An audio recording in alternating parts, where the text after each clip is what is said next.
Magandang araw po muli sa ating lahat. Pagpalain tayo ng Diyos sa ating pong pagninilay ngayon sa ikatlong linggo ng Adbyento ay mula sa mabuting balita ayon kay San Juan, Kabanata 1, talata 6 hanggang 8, 11 hanggang 28 ay atin muling nakikita o narinig kung papaano si San Juan Bautista ay maalam lumugar.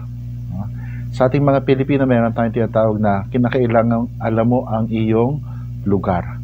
Ang ibig sabihin, yung bang hindi epal, hindi credit grabber na tinatawag sa English. Napakagandang halimbawa yung sinabi ni San Juan, no? Kasi nung siya ay tanungin, ikaw ba ang Mesiyas? No? Sabi niya, hindi siya ang Mesiyas. Ikaw ba si Elias? Hindi po. Magandang isipin ito sapagkat kung tutuusin, yun yung pagkakataon sana na magkakaroon siya ng iba yung kapangyarihan, iba yung impluensya, no? Marami ang kanyang magiging followers, no? Pero hindi nanamantala si San Juan sapagkat alam niya hindi siya yung Mesiyas, no? Sa psikolohiya, mayroon tayong tinatawag na messianic complex, no? Yung tinatawag na parang ako yung tagapagligtas, no? Kung hindi dahil sa akin, no, saan kayo pupulutin, no? At talagang makatindig balahibo kung tutuusin. Kaya maganda sa ating pagdinilay ngayon ay paano tayo naghahanda sa pagdating ng Panginoon. Alam ba natin kung sino siya at sino tayo? Bagamat alam ni San Juan na hindi siya ang Mesiyas, hindi ibig sabihin wala siyang ginagawa.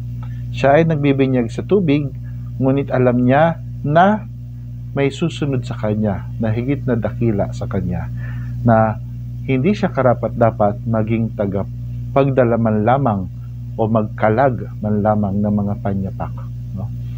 Magandang isipin natin na kung talagang nais nating sumunod kay Jesus, nandun sana yung ating kababaang loob. No? Ang kababaang loob, hindi ito yung tinatawag na pa-Humboldt effect, no, na tinatawag natin, kundi ito yung tinatawag na pagtayo, paglugar sa katotohanan. No? Sana sa ating paghahanda, alam natin na tayo ay nangangailangan ng kaligtasan, ngunit hindi ito magiging sagabal upang tayo ay magbalita sa ating kapwa, lalo na sa dukha, tukol sa pagdating ng Mesiyas, na sana katulad din tayo ni San Juan, alam ang lugar natin sapagkat dyan nakalulugod tayo sa ating Panginoon. Pagpalain tayo lahat.